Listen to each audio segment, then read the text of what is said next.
everybody. My name is Simon Longstaff. I'm the Executive Director of the Ethics Centre, and I'd like to welcome all of you here. Europe had been devastated, made desolate by 2 world wars. There'd been the rise of the Nazis, the Holocaust or Shoah, and then the Soviet occupation of Eastern Europe. And what was once home became hostile territory. So in 1951, an international agreement was made, the Refugee Convention. And tonight we're debating if that convention, the Refugee Convention, is out of date. Does it need to be refreshed, replaced, maybe tossed out? The convention defines a refugee as someone with a well-founded fear of persecution on the basis of their race, religion, nationality, member of a social group, or political opinion. What it excludes are people fleeing from modern-day threats like general instability, warfare and violence, poverty, famine, or natural disaster. Not only that, you can only claim refugee status when you are physically in another country. So that same rule, that you can only claim it when you're in another country, applies equally to those who are injured, the elderly, people who are impoverished, and of course, children. So we've got 2 wonderful teams arguing for the proposition that the Refugee Convention is out of date, and I'll introduce all 3 of them and then get you to welcome them. Is first of all Dr. Anna Barcha from the University of Sydney, where she's Senior Lecturer specialising in migration, population politics and human rights. She's joined by Greg Sheridan, who I don't think really needs much of an introduction. He's a well-known journalist and intellectual in Australian public life, who is foreign editor of The Australian. And last but not least, joining us from overseas is Lord Fusatua, who is a barrister, nobleman and elected member of the Tongan Parliament. Please welcome the team for the affirmative. Now, speaking against the motion, we have Erica Feller, former Assistant High Commissioner for Protection at the UNHCR, joined by Professor Jane McAdam, Director of the University of New South Wales Andrew and Renata Kaldor Centre for International Refugee Law. And then finally, another person who probably needs no introduction, Paris Aristotle, Director of the Victorian Foundations for Survivors of Torture. Please welcome all of the team for the negative.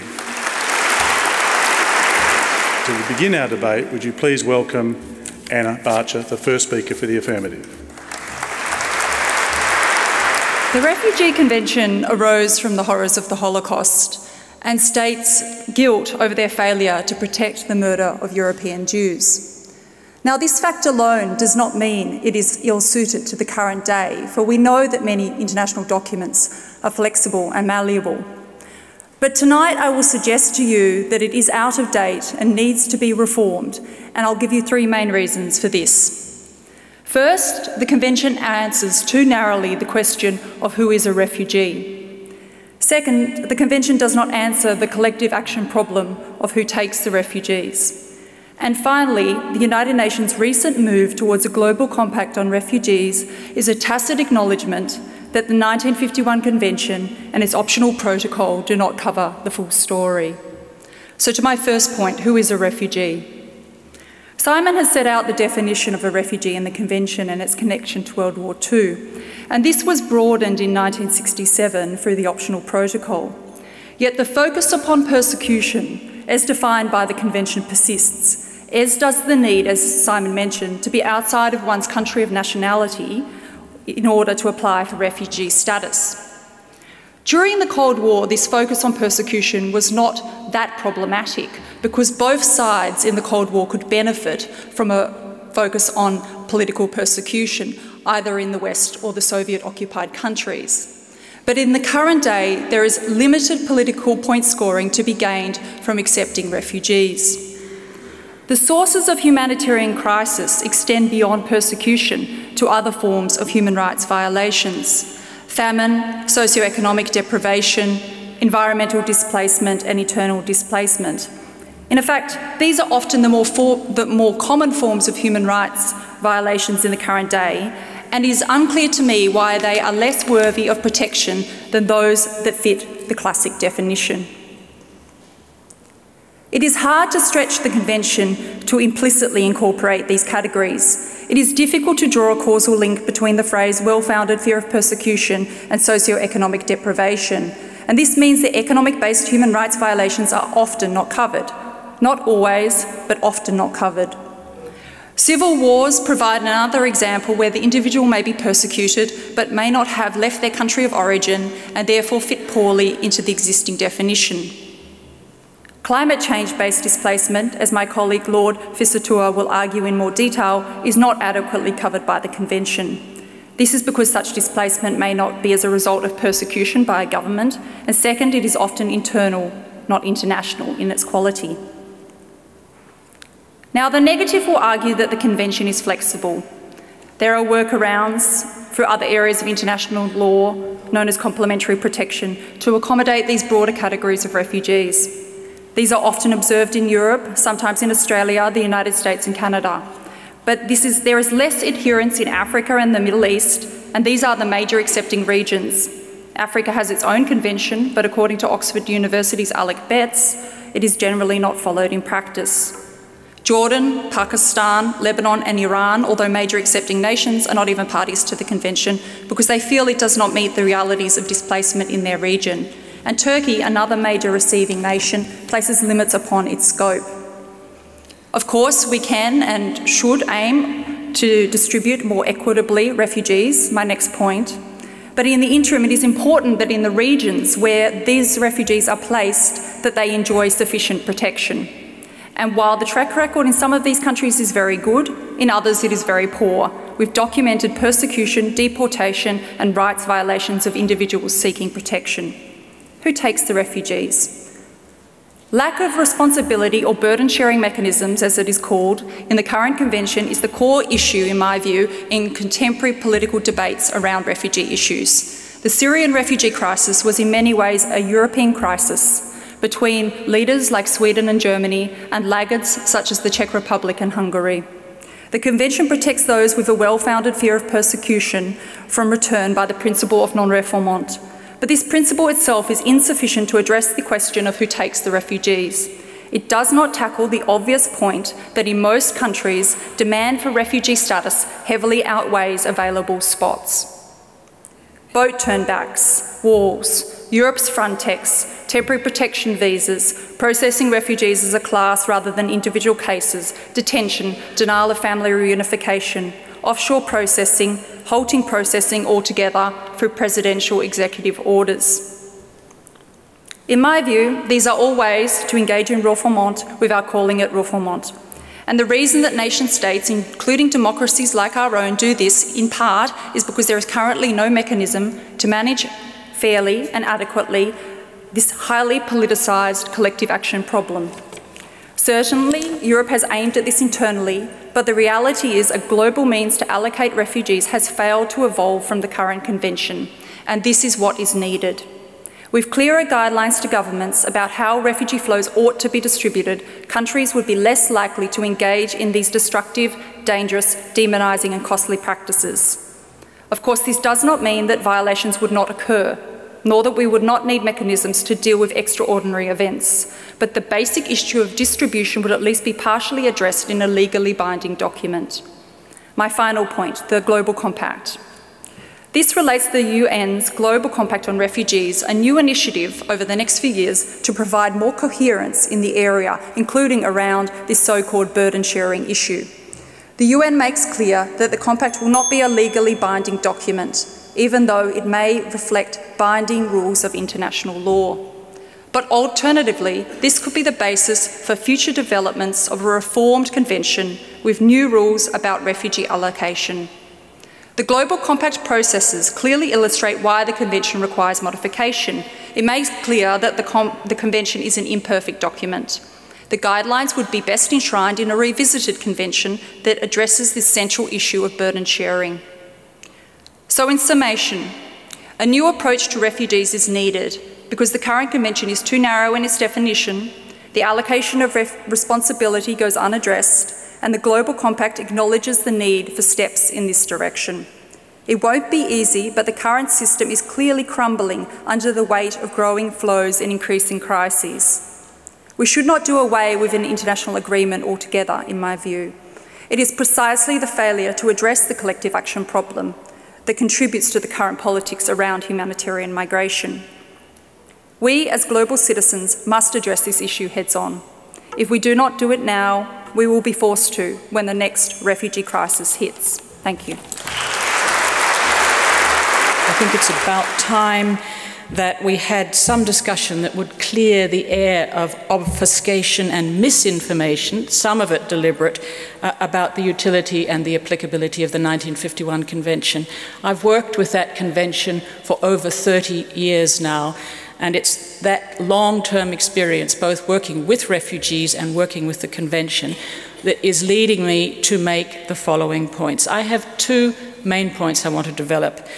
The first is suggesting that the terms of the Convention have outlived their relevance is, in my view, not seriously arguable. Those who do attempt to have either not read it, or at least beyond Article 1 they haven't read it, which is the definition article, or they haven't understood it. My second point is that the Convention has a political significance which goes well beyond its specific terms. It's a working instrument whose proper application can be a win-win situation for all concerned, obviously refugees, but governments as well. Now to the first point, the enduring relevance of the Convention. The refugee problem is about rights, it's about responsibilities, it's about vulnerabilities. It's about rights that have been violated, about specific vulnerabilities which very directly link to that, and about vulnerabilities which need to be protected. The classic refugee, we've heard the refugee definition, I won't repeat it. There are still very many of these classic refugees around.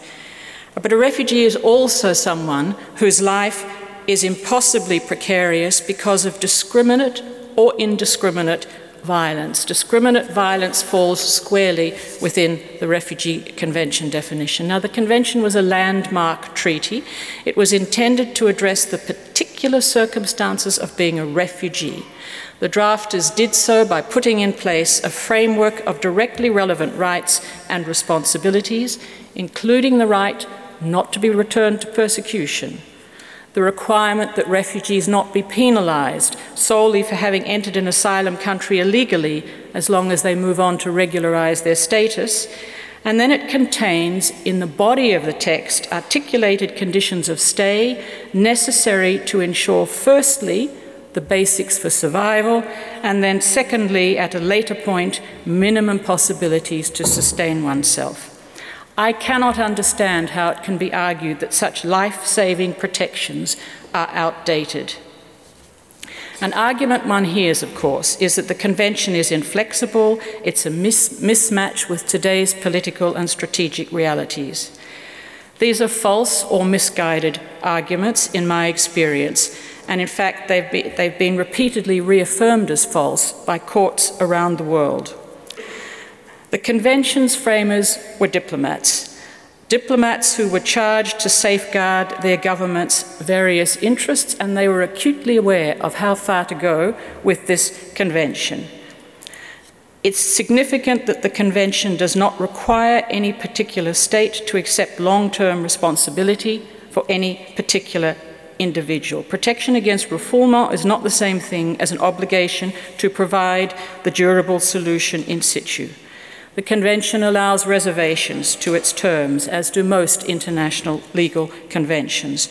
Rights and responsibilities are set out with caveats, with limits. Many, for example, oblige a state to do no more than provide arrangements similar to those in place for other comparable foreigners, not nationals, but foreigners.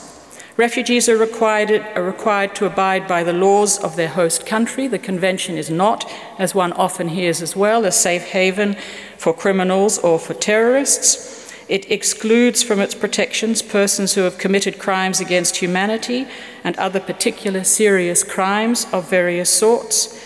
National security or public order are expressly provided for as reasons a state does not have to comply with certain prohibitions, including when it comes to expulsion or to refoulement. In short, the Convention is not a straitjacket, nor is it a blueprint, but rather it is a broad framework. The problem, and I have to emphasize this very strongly, the problem is less the text and more the choices governments make as to how or not to implement it. An international convention needs to be implemented with flexibility, true to its purposes. It should not be used and found wanting for purposes it was never intended for. For example, a convention was not drafted as a migration control instrument and shouldn't be held to account for alleged failures on this score. Neither was it intended to be used more broadly as a migration protection convention. It was about refugees. And a central point here, and this comes from many long experience with sitting on drafting committees in Geneva and elsewhere, trying substantively to redraft this convention to make it embrace, for example, broader responsibilities on governments, other categories of non-refugees, is doomed to failure in today's world. There is no appetite at the current time among states for a new, legally binding international rights convention. The danger of embarking on a radical redrafting is that this convention would be unravelled, but nothing of comparable value and utility would be agreed to replace it. This would be a major loss. Now, I said that the convention has an importance going beyond its words. It does. It's predicated on international cooperation, and it's served for decades as the basis for rallying that cooperation. This became patently clear to me when I worked in Asia during the Indo-Chinese refugee crisis, when in a region where very few states are party to that convention became the basis in the 80s and the 90s to build the solution which eventually brought an end to that crisis. Now, the convention is also particularly valuable for UNHCR. UNHCR uses it every day. It's an important legal underpinning for UNHCR's activities. Article 35 specifically mentions UNHCR and calls states to cooperate with the agency.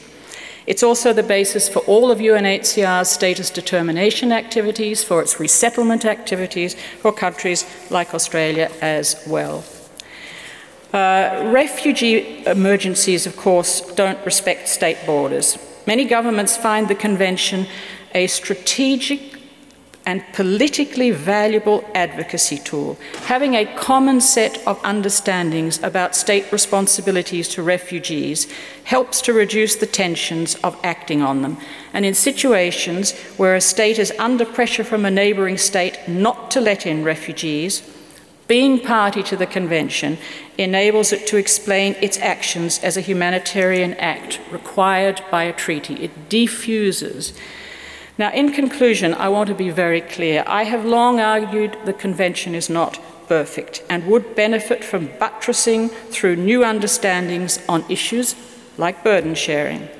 I also see the merit of, and indeed have worked on, setting standards when it comes to persons displaced by climate. I just want to conclude by saying that all of this is already in train, looking at how to buttress the convention, but not to replace it, to build upon it, leaving its basics intact. And this was agreed at this conference that was mentioned by Anna in New York, and that is the states there, even while they're embarking on this new process, said at the same time it is fundamentally important to continue to adhere to the existing architecture. Thank you.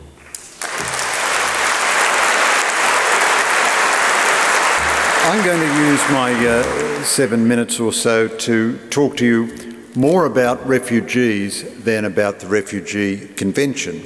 I do agree, however, with the proposition that I'm enlisted to defend, that the Refugee Convention is out of date. But in my view, it has never been very important one way or the other. It has never played a significant role in Australia.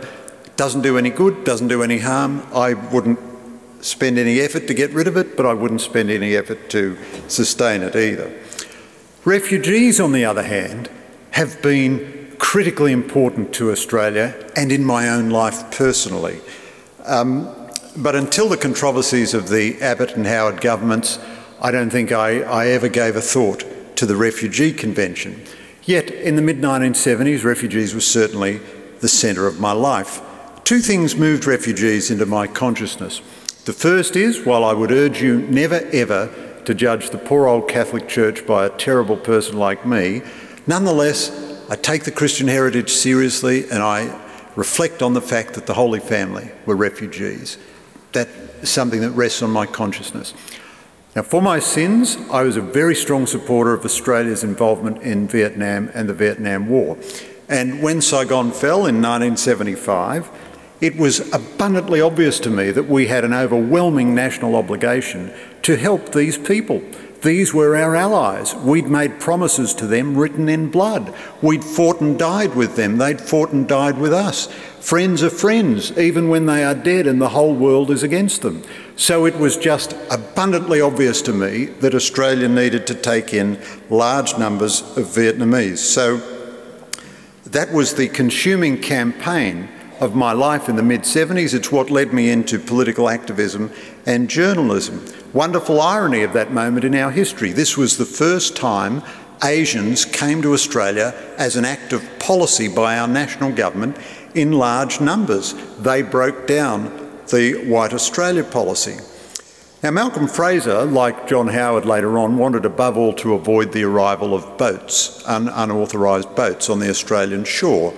And he also had a group of people in Australia pressuring him to do something about refugees.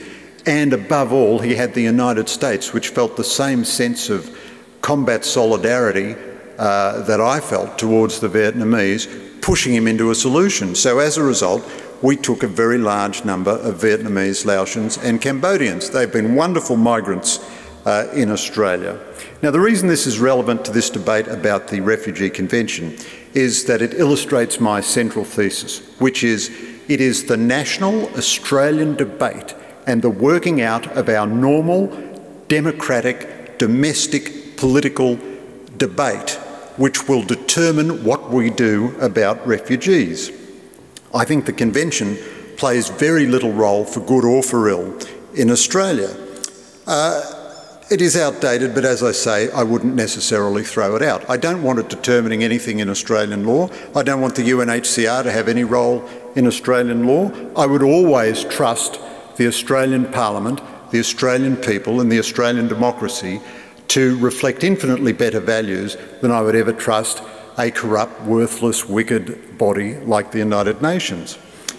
And let me tell you, as a simple matter of political observation, if there is ever an argument in Australian life which says, here is Australia's national interest on one side and there is the United Nations on the other side, I know which side of that argument is going to win, and it's not going to be the United Nations, ever. Not once, ever. Now, without politicising this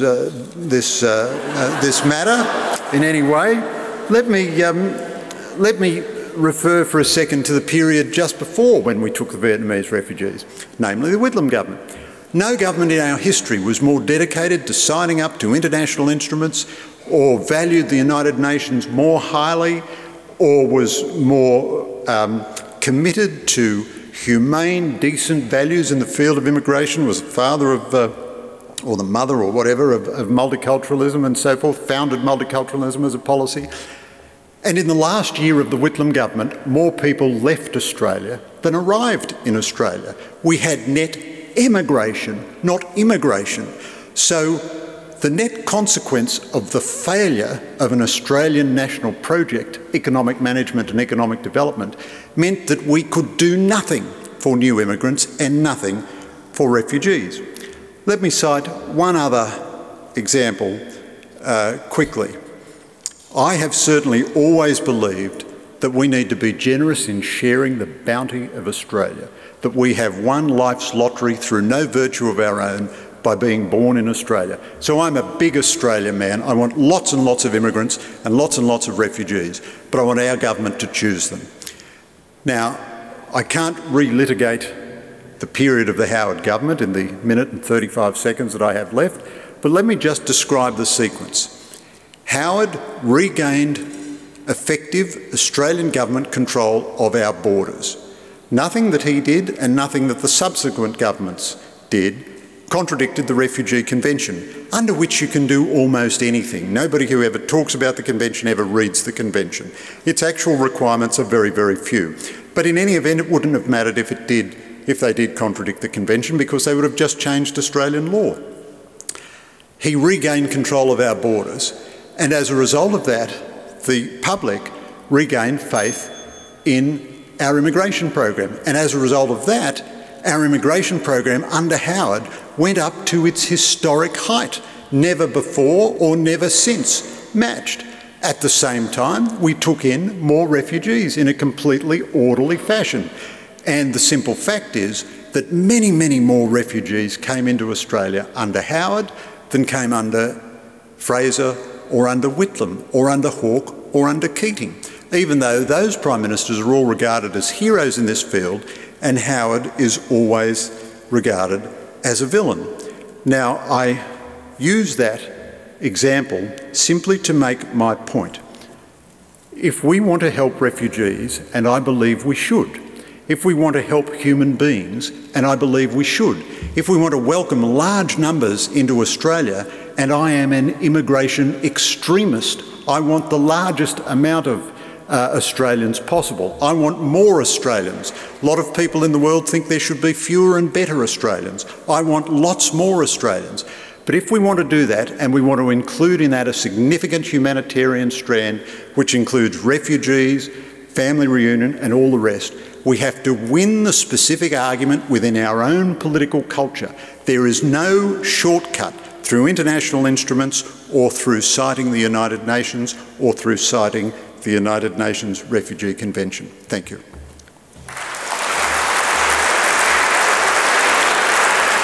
Critics of the Refugee Convention tend to fall into two camps. In one camp are those who think that the treaty is too old and too narrow to respond to the displacement challenges of the 21st century. In the other camp are those who think the treaty is too broad and too generous, somehow to blame for the large numbers of refugees we see around the world today. But the fact is that without the Refugee Convention, the international protection regime would lose one of its key regulating components. And I've never met an immigration official who thinks that scrapping the Refugee Convention would create a more orderly system of movement. As our first speaker made clear, the Refugee Convention remains the most comprehensive statement we have of the rights and obligations of refugees. It doesn't provide a blank cheque, but carefully balances the needs of refugees and of governments. It also contains exclusion clauses to keep out people who are suspected of committing very serious crimes, such as murder or terrorism. Indeed, the drafters of the Refugee Convention were well aware that refugee protection was certainly not a way to bypass migration controls. To the contrary, refugee status determination exposes people to the most extreme vetting possible. It's the last route that I would choose if I had something to hide. Although drafted in the 1950s, the Refugee Convention definition of a refugee has proven itself to be capable of a dynamic interpretation over time. For instance, while the drafters never envisaged gender-based persecution as a ground for refugee status, the rules of treaty interpretation have allowed the Convention to adapt and reflect modern human rights standards. Likewise, the Convention does protect people displaced by armed conflict, people who are persecuted for socioeconomic reasons, people who face generalised violence. The Refugee Convention does not exist in a vacuum. Whereas the Convention precludes governments from sending people back to a place where they have a well-founded fear of persecution, known as the principle of non-refoulement, human rights treaties now extend that further. So governments now are also prevented from returning people to places where they face a real risk of being tortured or a real risk of cruel, inhuman or degrading treatment or punishment, arbitrary deprivation of life, a flagrant denial of the right to a fair trial, or a flagrant denial of the right to liberty and security of the person. In fact, this principle of non-refoulement is now considered so fundamental that it's become part of what we call customary international law, which means it binds every country, including those that haven't signed up to the Refugee Convention. So even if Australia were to withdraw from the Refugee Convention, it would nonetheless remain bound by this core requirement not to send people back to harm.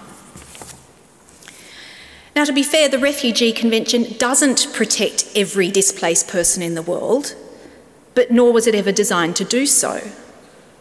For instance, it doesn't extend to the millions of people who are displaced within their own countries, although it certainly has provided a model that's been adapted to assist them. Most recently, the plight of people displaced by the impacts of disasters and climate change have been singled out as another so-called unprotected group. And perhaps unsurprisingly, many have leapt to the assumption that we need to extend the Refugee Convention to these people. And I imagine that is what the third speaker of the affirmative is going to say. But there are a number of reasons why this assumption is flawed.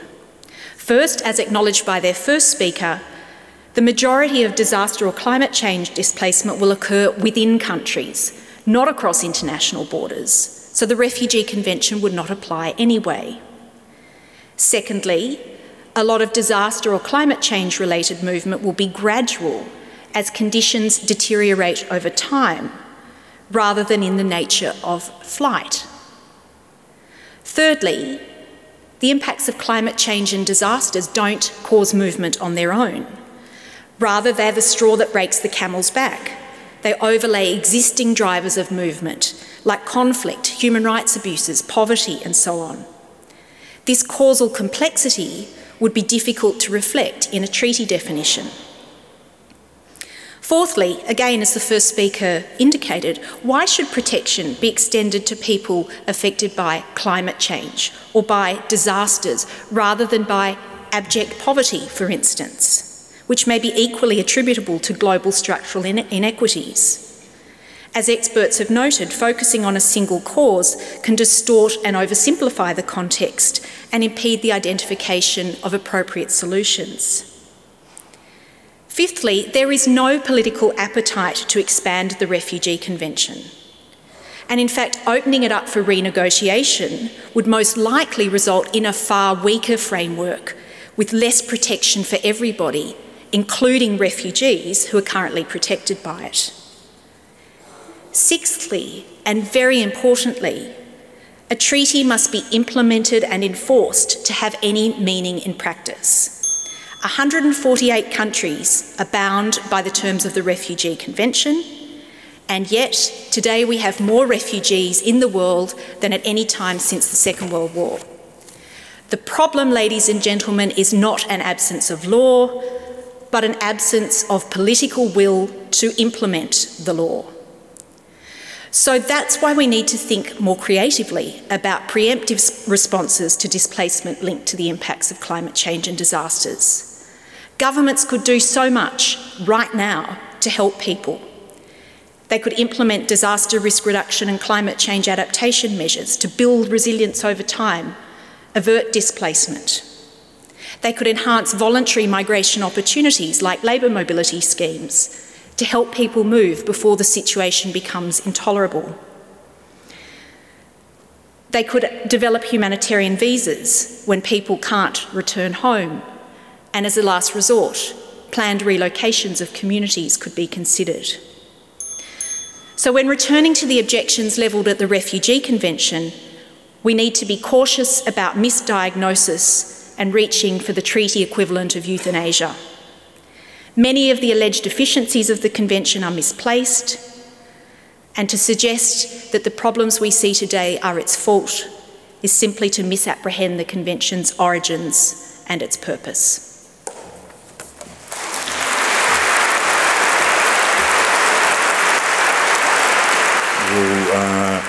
try and establish the reality of what goes on on the ground, particularly when it comes to climate change and its effect on refugees. So, the latest figures with respect to the impacts of climate change are such that 97.07% of planetary climate change impacts are caused by the OECD nations. So Australia, New Zealand, Europe, the US, these are the people that provide the emissions. 0.03% of the planet suffer their consequences, which are the people that I'm from. The brown-skinned ocean paradise, which is called the Pacific. And that's neither here nor there. The relevance of that is that the Convention needs to make provision for that, okay? If you're a conflict refugee, you get legal socio-economic rights. If you're a political persecution refugee, you get legal socio-economic rights. If you're in your house in Kiribati or Tuvalu and the ocean is coming into your living room and you've got nowhere else to live because all these emissions have put your house underwater, you get no rights whatsoever. So I was asked by a colleague of mine, her name's Baroness Scotland. She's the current Secretary General of the Commonwealth. She was the former Attorney General under Tony Blair in the UK, to attend the UN General Assembly last year and speak particularly on this. We had the Ambassador from Kenya, who spoke on conflict refugees. We had the Ambassador from Bangladesh, who spoke on persecution refugees. And we had the Monsignor from the Vatican who spoke on human trafficking refugees. And the reason they asked me to turn up was to speak on climate-induced migration. So what's climate-induced migration? Climate-induced migration is when the impacts of climate change are such that you can no longer live in your country of nationality. You either have to move internally because of coastal erosion, you'll have to move inland. Because of the intensity and higher frequency of natural disasters, you'll have to migrate inland, or you will have to leave abroad. As my esteemed colleagues have said, there's a labour mobility scheme. There are RSE schemes throughout New Zealand and Australia where our people are sent as slave labour to the OECD countries to work picking fruit, to try and send a living back home. And there's nothing wrong with that. It's a $10 billion industry over the next decade. And what we have to do is try and manage that in a manner which will be productive for both the host country and us. The point I raise that is, the reason I think the UN Convention should be amended is because it's not going to be a silver bullet, it's not going to be a magic bullet, but it has to provide a safeguard for the peoples of the Blue Pacific who have contributed immeasurably to Australia, New Zealand, every metropolitan country in our region. And it can be done in a manner which is equitable and provides a benefit to both countries. I've had colleagues from the continental north say, okay, if you change the UN Convention, this is what's going to happen to us in Western Europe. Kenya's going to decide that we have a drought for 1 week and they're going to call it climate change, and then they're going to send 20 million people into Western Europe, and it's going to completely ruin our economy.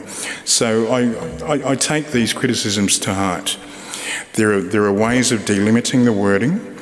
There are ways of addressing both the Pacific and the Caribbean, who are the two major areas of concern, because these are the two major areas on the planet who are affected by climate change. I take to heart all the well thought out and well put points by my colleagues. My colleague Jane McAdam has said very learnedly and very rightly that there are workarounds, but these are workarounds which are neither bilaterally, multilaterally nor internationally in a manner of establishing a new jurisprudence which is what Baroness Scotland and I agreed to, and we put from the Commonwealth to the UN, there needs to be a new jurisprudence that establishes the rights of climate refugees, takes them to heart, and ensures that these are implemented on a domestic, a regional, international, bilateral level right across the board,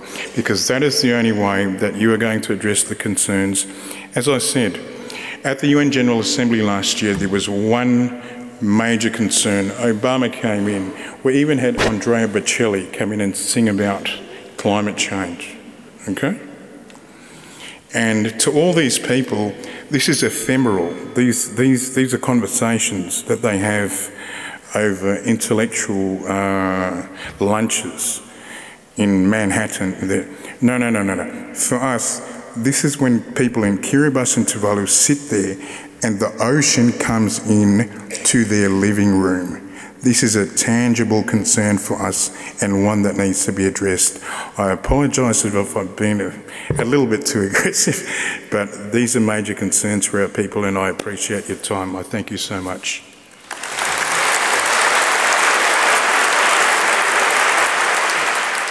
As my two colleagues have so eloquently pointed out, the Refugee Convention is not outdated. In many respects, that's a tragedy. The Convention is needed in more places and for more people around the world today than ever before, and it is needed for precisely the reasons it was created. It provides a framework upon which the international community can achieve some semblance of an ordered response to massive human displacement caused by the brutal violence groups are inflicting upon each other in all too many places. It's a framework that has continued to be relevant to the thousands of clients from my own organisation, the Victorian Foundation for Survivors of Torture, over many years. For example, in 1990, the Convention was relevant to an El Salvadoran couple with whom I worked. In El Salvador, they'd been dragged from their house by the military, which was then set on fire. Their 2-year-old son was still inside. I'll never forget her words.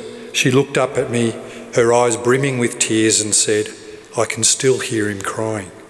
I heard him cry to the very end." The challenge we face today is not with the relevance of the Convention, but the failure of governments to honour the Convention's goals and comply with the commitments that they signed up to. To meet the challenge, we ought not to distract from our failings and lack of commitment by focusing on or blaming the Convention itself. Instead, we must focus on strengthening the international architecture of the Convention globally, regionally and nationally. In particular, I advocate reinforcing regional arrangements. International bodies, states and civil society should work collaboratively to improve regional arrangements in ways that enhance the protection of vulnerable people from immediate threats, guarantee fair determination of their status, enables them to properly sustain themselves and their families, and increases more timely, durable solutions for their futures. The key word here is collaboratively. Some believe we should abandon the Convention altogether and that we're better off not having to comply with its obligations. Others believe that we should withdraw and act independently to assist when we can and on our own terms. However, unilateral withdrawal from the Convention would weaken Australia's influence with other states globally or regionally and diminish our capacity to contribute to international responses towards human rights crises, as well as both to long-standing and newly emerging challenges. But most importantly, unilateral withdrawal would leave us hoping that successive governments would act credibly and with integrity in response to future crises and refugee situations more generally.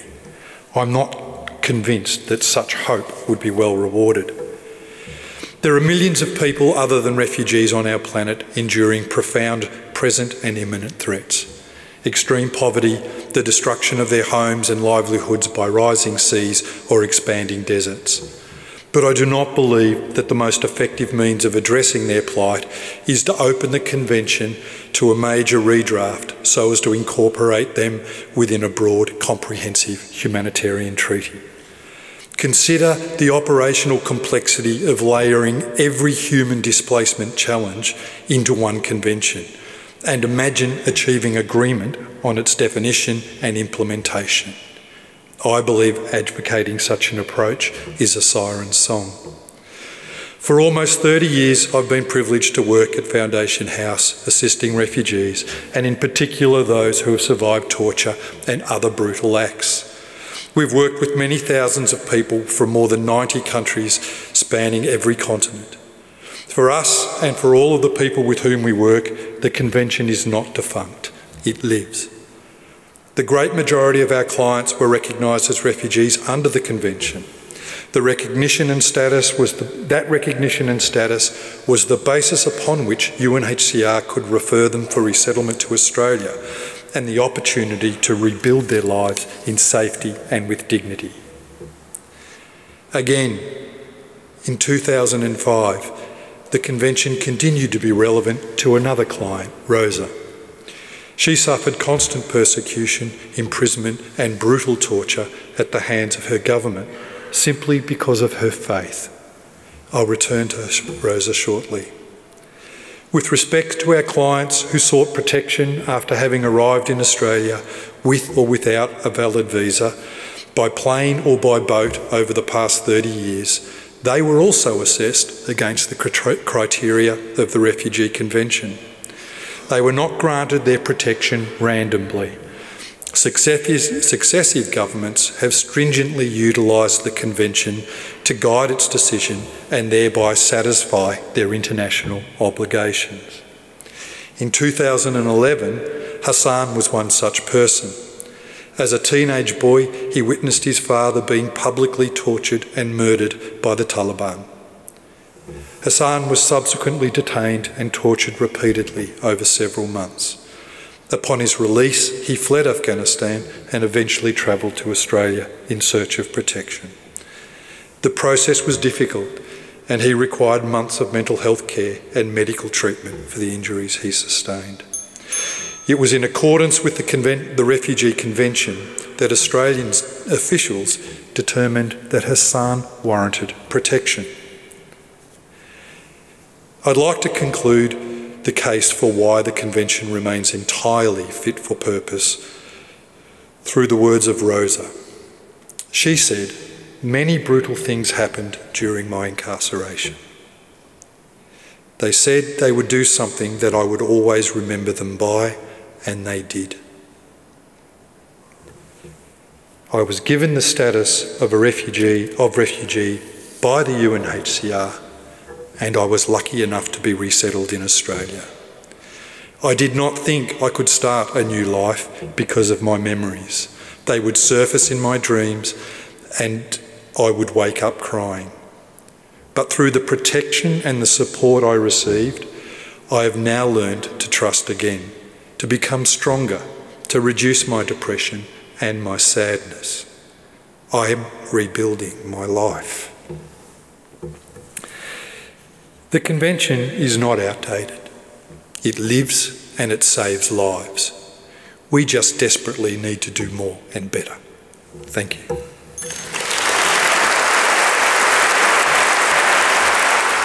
So as you know, we do a pre-debate poll. We do it in order to see how much the argument you've heard shifts your thinking over the course of the debate. I'm just going to read to you where we stood before we heard any of that. Well, it's pretty evenly split actually. Against the motion, 21%. For the motion, 35%. But 44% undecided. So a genuine opportunity for this debate to shift people's thinking.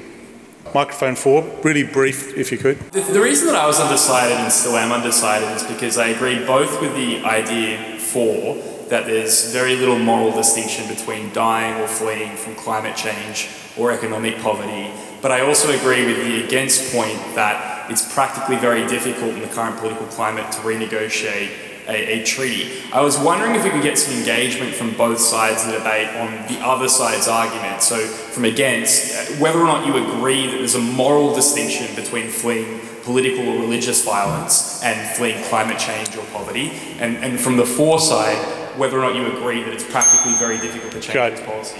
Thank you. Okay, well, let's do that.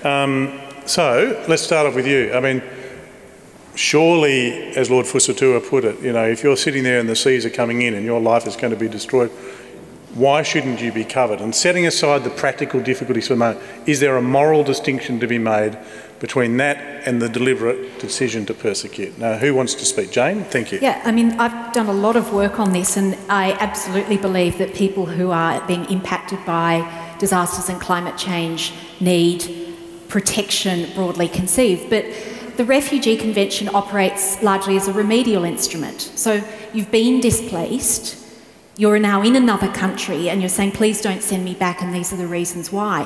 What virtually every community that has been consulted on this around the world says, including in the Pacific, is please don't call us climate refugees. We want to be seen as people who can migrate with dignity to other countries, bring our skills, create new opportunities, and have proactive measures put in place so we can choose if and when we move.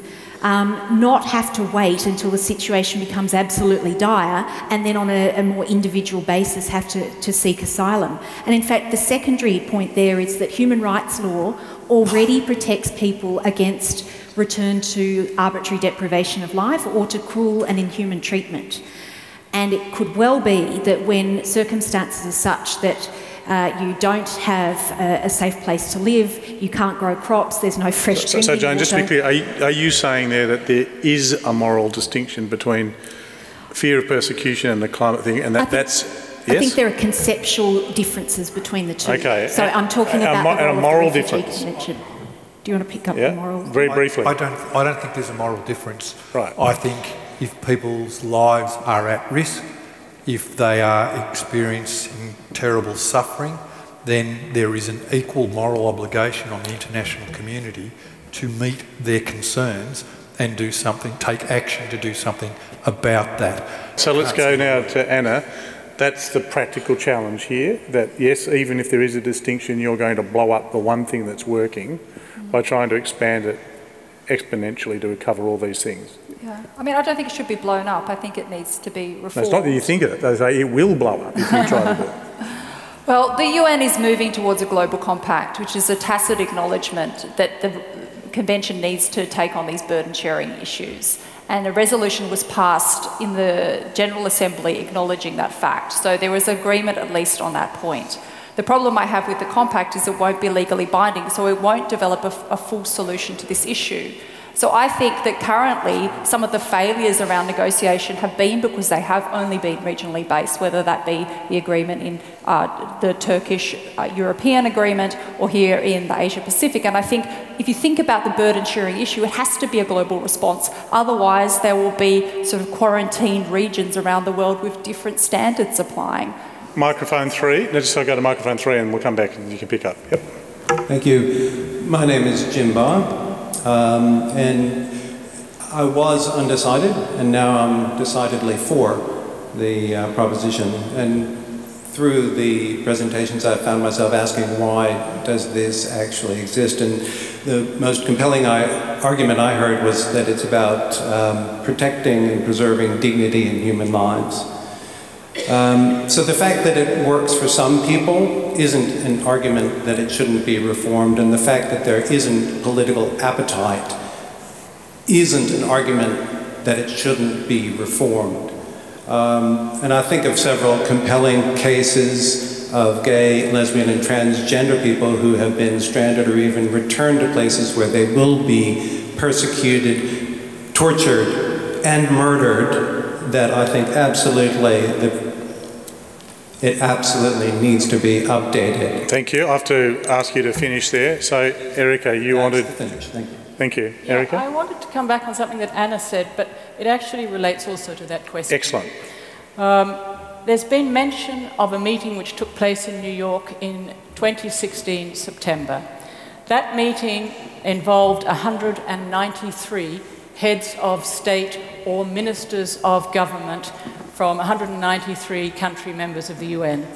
That meeting agreed that there was a need to buttress the 1951 Convention, and not only that convention, also understandings and agreements in relation to migrants by developing 2 new global compacts. Not binding, because states have absolutely no interest at all in developing more legally binding instruments. They're more interested in restricting their legal obligations. But they agreed on these global compacts. But the most important thing that I want to say here is that in agreeing, they adopted a declaration where at the head of state level, 193 states said it is fundamentally important to continue to implement properly the protection architecture, the 1951 Convention, as it exists, even while we work to develop new understandings for the good moral reasons and reasons of necessity put by the other side to address some of the new imperatives that very vulnerable people are facing today. And just on that last point about adding to the convention is outdated, and one of the examples that was given by the speaker was LGBTI community and the extent to which they are currently covered by the existing instrument. I want to say very clearly that people who are persecuted or seriously discriminated against because they belong to one or others of the LGBTI community are covered by the Convention, do benefit from refugee status, and in fact it's the Convention is the basis on which they are put forward for resettlement, to settlement to countries. And this picks, I think, up Jane's point about it being a living instrument. Okay. Lord Fusitu'a, how do you feel about being offered a kind of a second-class protection? I think, to be fair to Erica, the only declaration that was outweighed by was the Climate Change Declaration. That even more of us, because I was there at the UNGA in September, and our head of state wasn't there, who is Her Majesty. So I was there with our Tongan delegation, and the only declaration which outweighed the UN Refugees Convention was the one on climate change, because that was the one that had absolutely unanimous support from every single member nation on the UN General Assembly floor. So that's all I would add to that. Okay, so I'll remind you how things were before we got underway. 44% undecided, 21% against, and 35% for.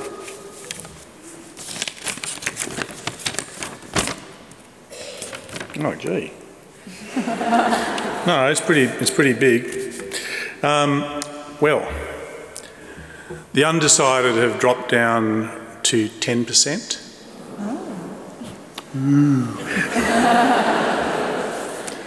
And I haven't got good news for you, Anna and Co, because for the proposition is now 19%, meaning that 71% have voted with the against side. I told you the swings can be big.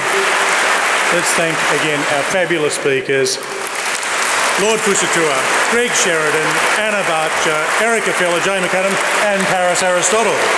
I'm Simon Longstaff from the Ethics Centre. Goodbye from me and everyone here at IQ2.